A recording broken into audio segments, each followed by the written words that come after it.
قرآن کی بعض آیتیں ایسی وجد والی ہیں نا کہ مزہ آتا ہے ان کو پڑھنے میں. جو موسیٰ علیہ السلام کو اللہ نے کہا تھا نا قلنا لا تخف انک انت الاعلی, اس کا اردو میں ترجمہ نہیں بنتا.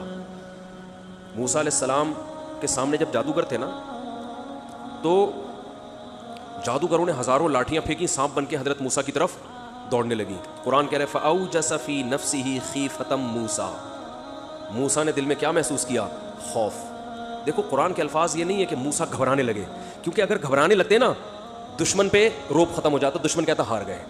قرآن دل کی کیفیت بیان کر رہے ہیں. موسیٰ نے گویا اپنے ظاہر پہ کنٹرول کیا ہوا تھا, سمجھ رہے ہیں؟ ظاہر پہ کیا کیا ہوا تھا حضرت موسیٰ علیہ السلام نے کنٹرول کے, مجھے بالکل گھبراہٹ نہیں ہے, لیکن قرآن دل کی کیفیت بیان کر رہا ہے. دل میں کیا تھا؟ خوف. یہ بلاغت ہے. فاوجس فی نفسہ, خاف موسیٰ نہیں ہے, موسیٰ خوفزدہ ہو گئے. اس لیے ہم کہتے ہیں نا فلاں خوفزدہ ہو گیا, تو اس سے یہ متبادر ہوتا ہے کہ یعنی دیکھنے میں ایسا لگ رہا تھا کیا ہو گیا, اس خوف کے آثار دل سے کہاں آئے؟ جسم پہ.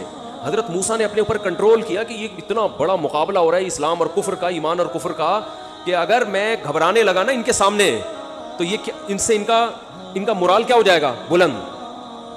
تو قرآن کہہ رہا ہے اوپر سے تو بڑے کانفیڈنس کے ساتھ, لیکن دل کی کیفیت کون جانتا ہے؟ اللہ. فاوجس فی نفسہ, قرآن کہہ رہا ہے دل کے اندر موسیٰ کو خوف محسوس ہوا. قلنا, ہم نے کہا, ہم نے کیا کہا؟ دل کے اندر وحی کی اللہ نے بھی. دل گھبرا رہا ہے تو دل میں وحی کی, لا تخف, اے موسیٰ خوف مت کر, انک انت الاعلی, آج کے دن تو ہی غالب ہوگا. یہ نہیں کہا انک الاعلی, نا نا نا نا نا, انک الاعلی نہیں کہ تو غالب ہوگا. انکا, دیکھو انکا کا معنی بھی وہی ہے جو انکا انتا ہے. کا مطلب بھی تو, انتا کا معنی بھی تو. تو جب ایک دفعہ کا کہہ دیا تو دوبارہ انتا کہنے کی کیا ضرورت ہے بھائی؟ ابے چھوڑو یار, رہنے تو, تم لوگ کو بہت مشکل ہے بات سمجھا. مجھے مزہ آ رہا ہے نا اس آیت میں, وہ آپ سوچ بھی نہیں سکتے. قرآن یہ نہیں کہہ رہا انک الاعلی کہ تو کیا ہو جائے گا, تو ہی برتر ہوگا, تو ہی غالب ہوگا. انکا انتا, یہ تاکید کے لیے, اے موسیٰ تو, صرف تو, ٹھیک ہے نا, اکیلا. الاعلی, اور اعلی بھی نہیں ہے. اصولی طور پر خبر پر الف لام داخل نہیں ہوتا. گرامر کے لحاظ سے اصولی طور پر انکا انتا اعلی ہونا چاہیے, یا انکا, سوری انتا نہیں, انکا اعلی. مبتدا معرفہ ہوتا ہے, خبر کیا ہوتی ہے؟ نکرہ. سمجھتے نہیں ہو بات کو, جب پڑھو گے نہیں رات کو تو سمجھو گے نہیں بات کو. انکا اعلی ہونا چاہیے, اے موسیٰ تو غالب آ جائے گا, یہ مطلب ہوگا سیدھا سیدھا ترجمہ اس. اللہ نے اعلی پہ الف لام لگا دیا.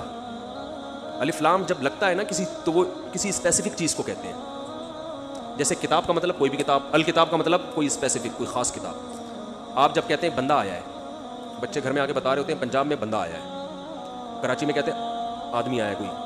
یہ بندہ کا لفظ پنجاب سے امپورٹ ہوا ہے. کراچی میں لوگ کہتے تھے کوئی انسان آیا, کوئی آدمی آیا, تو پنجاب میں کیا کہتے ہیں اس کو؟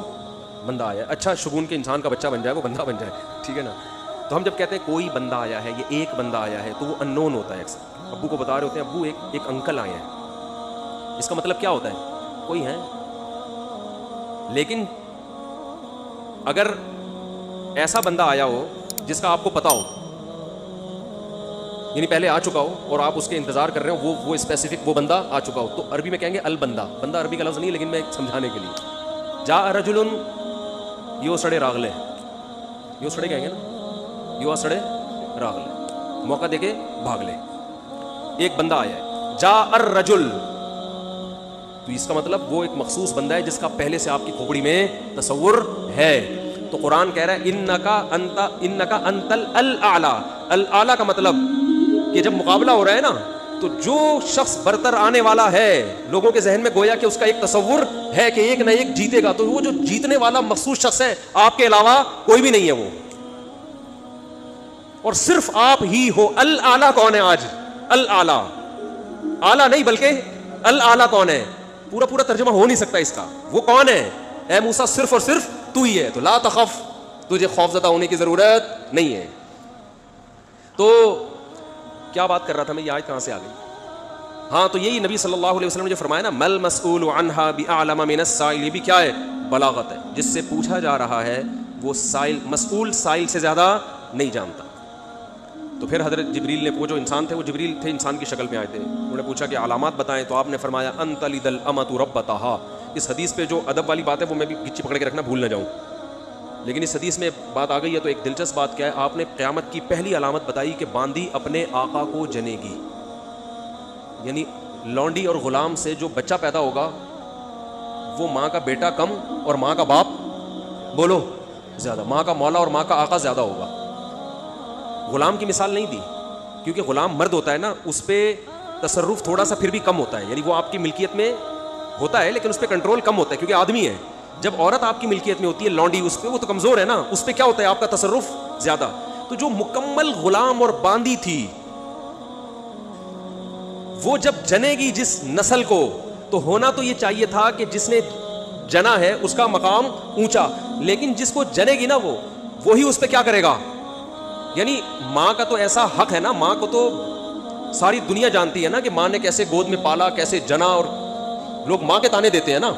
حضرت موسیٰ علیہ الصلوۃ والسلام نے جب حضرت ہارون کی داڑھی پکڑ کے کھینچی ہے نا, جب حضرت موسیٰ علیہ السلام کوہ طور پہ گئے تورات لینے, پیچھے بنی اسرائیل نے بچڑے کی عبادت شروع کر دی. ہارون علیہ السلام کو نگران بنا کے گئے تھے کہ ذرا ان کی حفاظت کرنا, بڑے نالائق لوگ ہیں, دائیں بائیں نہ ہو جائیں. تو جب واپس آئے تو دیکھا کہ وہ کیا کر رہے ہیں, بچڑے کی عبادت. تو حضرت موسیٰ کو سب سے پہلے غصہ کس پر آیا, حضرت ہارون پر. اپنے بھائی کی داڑھی پکڑ کے کھینچی کہ ما منعک اذ رأیتہم ضلوا, یہ گمراہ ہو رہے تھے, آپ نے روکا کیوں نہیں. تو حضرت ہارون نے کیا کہا, باپ کا واسطہ نہیں دیا بلکہ ماں کا. لا یبن ام, اے میری اماں کے بیٹے, اے میری ماں کے بیٹے, کیونکہ یہ رشتہ فوراً سمجھ میں آتا ہے. ماں کا واسطہ کیونکہ محبت کی علامت ہے نا. ابا جو ہے نا وہ تربیت کے لیے اللہ نے بنایا ہے, وہ محبت واپس زیادہ ابا سے امیدیں نہیں لگایا کریں. ابا کی ایک الگ ویلیو ہے, محبت بہت زیادہ کرتے ہیں ابا, لیکن وہ جتلاتے نہیں ہیں. وہ کہتے ہیں تمیز سے زیادہ لاڈ کر دکھاؤ گے نا ابا, یہ ہو گیا تمیز سے بیٹھ وہاں جا کے آرام سے, ٹھیک ہے نا, یہ بات ہے ادب تمیز. ماؤں کو زیادہ ادب تمیز نہیں, ماؤں کو لاڈ چاہیے ہوتے ہیں. تو اس لیے ابا محبت تو بہت کرتے ہیں لیکن وہ آسانی سے سمجھ میں نہیں آتی کیونکہ تعظیم اس پہ غالب ہوتی ہے. اماں کی محبت 2 منٹ میں سمجھ میں آ جاتی ہے. تو جب بھی واسطہ دیا جاتا ہے کس کا, اماں کا, تو حضرت ہارون بھی واسطہ کس کا دے رہے ہیں کہ بھائی ایک ہی ماں کے ہم دونوں اولاد ہیں, آپ اتنی سختی تو نہ کریں نا, ماں کا واسطہ دے رہا ہوں آپ کو, یبن اماں, اے میری اماں کے بیٹے.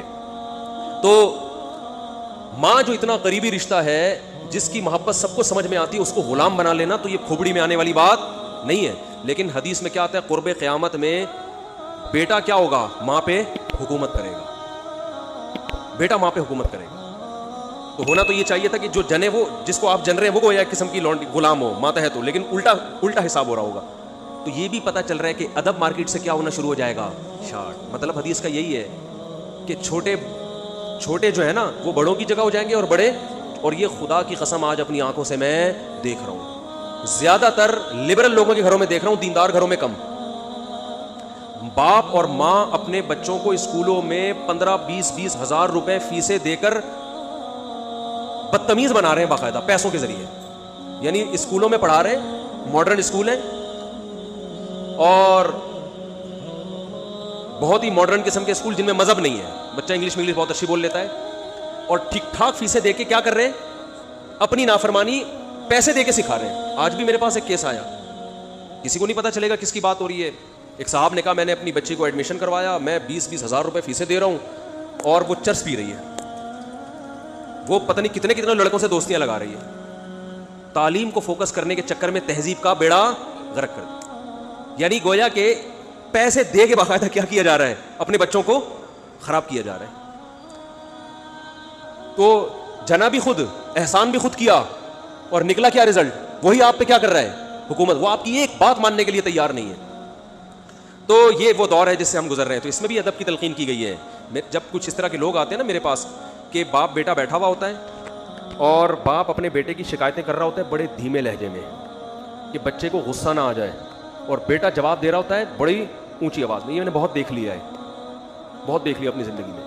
اس سے مجھے فوراً وہ حدیث یاد آتی ہے کہ اس کو باپ ہونا چاہیے اور اس کو بیٹا. باپ کو یہ ڈر لگتا ہے کہ یار میری اولاد ہے, یار میں کوئی اونچی آواز سے ایک دم میٹر نہ گھوم جائے. دیکھو یہ اولاد کے نالائق ہونے کی علامت ہے کہ آپ نے اپنے باپ کو یہ اتھارٹی نہیں دی ہے کہ وہ آپ کو ڈانٹ سکے. اگر آپ کا باپ آپ کو ڈانٹتے ہوئے گھبراتا ہے نا, خدا کی قسم یہ باپ کے خراب ہونے کی دلیل نہیں ہے, یہ اولاد کے خراب ہونے کی دلیل ہے. اولاد کے خراب, وہ ڈر لگتا ہے اس کو کہ یار کچھ بول دوں تو ایسا نہ ناراض ہو جائے. میں نہیں کہہ رہا اولاد پہ بیجا سختیاں کریں یا خام خامے ڈانٹ ڈپٹ کرتے رہیں, اس سے تو ڈپریشن کے مریض بنتے ہیں. ماں باپ ظلم بھی کرتے ہیں. اس پہ میں انشاءاللہ بیان کروں گا کہ میرا ارادہ ہے, میں نے جو سینٹ میں بل پیش ہوا نا کہ ماں باپ کو اولاد پہ ہاتھ اٹھانے کی اجازت نہیں, شوہر کو بیوی کو ڈانٹنے کی اجازت نہیں, تو یہ بالکل خلاف ہے. لیکن اس کا ناجائز فائدہ بھی اٹھایا جاتا ہے. تو ماں باپ کو بلا وجہ اولاد پہ ہاتھ اٹھانا شرعاً جائز. آج ایک صاحب بحث کرنے لگے کہ مجھے اجازت دی ہے شریعت نے کہ میں اپنے بچے کو تھپڑ مار سکتا ہوں. میں نے کہا آپ کو اجازت شریعت نے نہیں دی ہے کہ بلا وجہ آپ اپنے بچے پہ ہاتھ اٹھائیں، اور خاص طور پہ نابالغ پہ. نابالغ کے حقوق اسلام میں بہت زیادہ ہیں. ماں کو اجازت نہیں اپنا غصہ کسی اور پر نکال کس پہ رہی ہے. میں نے ماؤں کو دیکھا ہے طبیعت خراب ہے جھنجلا رہی ہے، بچے کو پڑھ کے طبیعت سے کوٹ دیا اس کو بیچارہ. بعض بچے ماں کی چنگیز خان جیسی مائیں ہوتی ہیں، وہ بچے ٹھٹر ٹھٹر کے ان کی جو گروتھ ہے نا وہی رک جاتی ہے ان کی. اتنا سختی کا ماحول انہوں نے گھر میں دیکھا ہوتا ہے. تو یہ نہ باپ کے لیے جائز ہے اور نہ ماں کے لیے. تو اس میں علماء کے واقعات بھی سناؤں گا کہ اپنی اولاد کو مارنے سے پہلے کیا ان کے اصول تھے کہ ہم زیادتی نہ کر بیٹھے. تو یہ بھی ہے. اچھا خیر، تو جلدی سے بات کو یہ سمیٹ کے ختم کرتا ہوں. یہ کیا ہو گیا. تو رسول اللہ صلی اللہ علیہ وسلم کی محفل میں حضرت جبریل آئے تو حضرت عمر فرماتے ہیں، تو حضرت عمر رضی اللہ تعالیٰ عنہ فرماتے ہیں فلبثت ملیہ، میں نے جب یہ منظر دیکھا تو میں بہت دنوں تک ٹھہرا رہا. یعنی کچھ دن گزرنے کے بعد بھی حضرت عمر کی ہمت نہیں ہوئی کہ نبی سے پوچھے کہ یا رسول اللہ یہ کون تھے، یہ کیا ہے احترام، کہ بھئی ایسا نہ نبی صلی اللہ علیہ وسلم ناراض ہو جائے. خود کیوں نہیں بتا رہے بھئی، یہ اہم بات ہوتی تو آپ صلی اللہ علیہ وسلم تو خود معلم تھے، خود بتاتے. تو فرماتے ہیں کچھ دن کے بعد خود نبی نے مجھ سے پوچھا کہ عمر جانتے وہ شخص کون تھا؟ میں نے کہا اللہ اس کے رسول ہی زیادہ جانتے ہیں. فرمایا ھذا جبریل اتاکم یعلمکم دینکم، یہ جبریل تھے، انسانی شکل میں آئے تھے تمہیں تمہارا دین سکھانے کے لیے. اس سے پتہ چلتا ہے کہ تعلیم کا صرف یہ طریقہ نہیں ہے کہ استاذ بیٹھ کے بچوں کو پڑھاتا رہے سارا دن بیٹھ کے. یہ نیچرل وے آف ٹیچنگ ہے کہ ایک ماحول بنا دیا، ایک شخص آ رہا ہے، صحابہ اچھا پھر ایک تعجب کی فضا قائم کی گئی تاکہ نا ان کو یہ محفل یاد رہے. اگر ایسا ہی ہوتا وہ نارمل ڈریس سفر والے ڈریس میں آتے تو یہ تو نارمل مجلس ہے، کوئی مسافر آیا. ایسا ایک مخمصے میں ڈالا گیا کیونکہ جب کوئی ایسی عجیب سی محفل ہوتی ہے نا تو دماغوں میں بیٹھ جاتی ہے، اس کا ایک ایک منظر یاد رہتا ہے. تو اس سے ماحول کی تبدیلی کا بھی انسان پہ اثر پڑتا ہے. تو صحابہ کیا کر رہے ہیں، نبی صلی اللہ علیہ وسلم سے سوال پوچھنے سے پہلے ایک اور واقعہ سنا کے بس یہ میں ٹاپک ختم کرتا ہوں. ایک اور واقعہ ہے، حدیث میں آتا ہے کہ آپ صلی اللہ علیہ وسلم نے ظہر یا عصر کی نماز پڑھائی، صحیح حدیث ہے. اس میں آپ نے 4 کی جگہ 3 رکعتیں پڑھا دی. کتنی؟ 3. اب صحابہ سوال نہیں پوچھ رہے کہ یا رسول اللہ یہ آپ سے غلطی سے ایسا ہوا ہے، کیا ہوا ہے، خوف زدہ. حضرت ابو بکر اور عمر بالکل پیچھے بیٹھے ہوئے ہیں. حدیث میں آتا فہابا ان یتکلماہ، آپ گھبرائے کہ آپ اس بارے میں نبی سے سوال پوچھیں. کیوں؟ ہو سکتا ہے نبی کو اس بات پہ غضب آ جائے کہ بھائی جب میں نے 3 پڑھائی ہیں تو میرے 4 پڑھنے سے جب چاہا کہ ہاں تمہاری یہ نیکی لکھی جا رہی ہے تو حلال کی طرف آؤ اور کسی کی مت سنو. سمجھتے ہو، بائک پہ گاڑی پہ پہلے سے موسٹ وانٹڈ لکھ کے لگا دو، کسی کی مت سنو. اس میں ٹینشنیں آئیں گی، برداشت کرو اللہ کے لیے. سمجھتے ہو، میں اپنی ٹینشنوں کے قصے سنانا شروع کر دوں گا آپ پاگل ہو جاؤ گے. آپ کہتے ہو سب بڑے ہنسی خوشی، اللہ کا شکر ہے ہنسی خوشی زندگی گزری ہے لیکن بہت ٹف لائف گزاری ہے میں نے، جو اگر میں آپ کو سناؤں تو آپ بولو یار یہ ہو کیا گیا. لیکن یہ کہ بس ایک دفعہ فیصلہ کر لو یار ہے بس. جو لٹکا ہوا ہوتا ہے نا کم وقت بیچ کا آدمی، کرنے جا رہا ہے پھر ڈر گیا پھر واپس آ رہا ہے پھر کرنے جا رہا ہے، یہ اپنی بیوی کو بھی ٹینشن دیتا ہے اور گھر میں بھی ٹینشن کا ماحول اور کرنا کرانا اس نے کچھ، اور یہ کرے گا تو مرے گا بھی، یا تو پہلی کو لٹکا دے گا یا دوسری کو لٹکا دے گا. تو ایسے بزدلوں کا کام نہیں ہے. سمجھ رہے ہو، پوچھ رہے ہوتے ہیں کر لوں جا کے بیگم کا. آج ایک آدمی نے کہا کہ میں دیکھ رہا ہوں، میں ابھی گھر بیوی کے سامنے دوسری آدمی کی بات کروں گا، دیکھتا ہوں ریئیکشن کیسا ہو رہا ہے، اگر برداشت ہو گیا تو کر لوں گا، اگر نہیں ہوا تو میں نے کہا بھائی تو نہیں کر. میں نے اس کو منع کیا، میں نے کہا تیرے اندر ہمت نہیں ہے. 2 بیویوں کو رکھنا بہت مشکل کام ہے، بہت ٹینشن کا کام ہے، بڑا حوصلہ چاہیے، ہمت چاہیے، ببر شیر جیسی آواز چاہیے اس کے لیے. ڈانٹو تو کانپنے لگے وہ، ورنہ وہ نہیں، وہ مار دے گی. تو بہت مشکل کام ہے، ٹھیک ٹھاک ٹینشن ہوتی ہے اس میں، لیکن پھر بھی میں کہتا ہوں کرو کیونکہ معاشرے کی ضرورت ہے یہ، لیکن دل گردہ پیدا کر کے کرو. آرمی میں بھرتی ہونے کے لیے جاتے ہیں نا، تو جب وہ پوچھیں گے آپ کو میدان جنگ میں بھیجا گیا تو آپ جاؤ گے، تو آپ کیا کہو گے؟ سر بالکل جاؤ. اگر آپ نے انٹرویو میں کہہ دیا اس وقت میں دیکھوں گا سچویشن، اگر ایسا ہوا میں دیکھوں گا حالات کیا ہیں، تو سلیکشن ہوگی. دفعہ ہو یہاں سے، بول نکل مروائے گا. تو فوج میں دیکھا جاتا ہے بھائی دل گردہ ہے یا نہیں ہے. ISSB کے امتحان میں بھی دیکھا جاتا ہے اس میں. اچھا اس میں یہ بھی دیکھا جاتا ہے کہ بحث کرنے کی طاقت کتنی ہے اس میں. بعض لوگ نا بحث ہی نہیں کر پا رہے ہوتے ہیں، ایسے منمنا رہے ہوتے ہیں، ہنا رہے ہوتے ہیں، تو انہوں بھی ڈیسیجن پاور نہیں ہوتی. تو یہ سب چیزیں میں تو کہتا ہوں 4 شادیوں دوسری شادی سے پہلے ISSB کا امتحان کلیئر کرواؤ. اس سے امتحان میں پاس ہو جائے تو 4 کر، امتحان میں فیل ہو گیا بھائی، جو آدمی میدان جنگ میں صف اول میں لڑ نہیں سکتا وہ دوسری شادی نہیں کر سکتا. میری رائے ہے یہ، جو وہاں لڑ سکتا ہے وہ یہاں بھی لڑ سکتا ہے. یہ بالکل، بلکہ وہاں لڑنا شاید آسان ہو، یہاں میں نے ایسے لوگ بھی دیکھے میدان جنگ میں لڑے،